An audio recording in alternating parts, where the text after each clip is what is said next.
सोने के थाली लिहले अम्मबाड़ी ठाढ़ हो।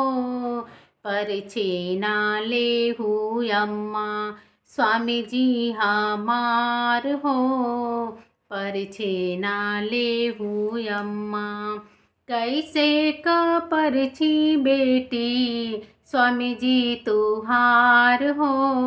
टूटी फाटी जई है हो बेटी गजमोती हार हो।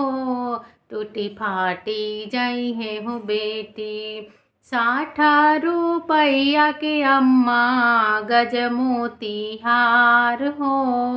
लाख रुपया के अम्मा स्वामी जी हमार हो।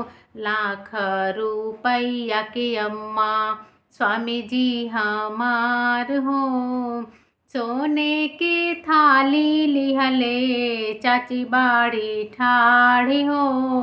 परछीना लेहू चाची स्वामी जी हमार हो। परछीना लेहू भाभी स्वामी जी हमार हो।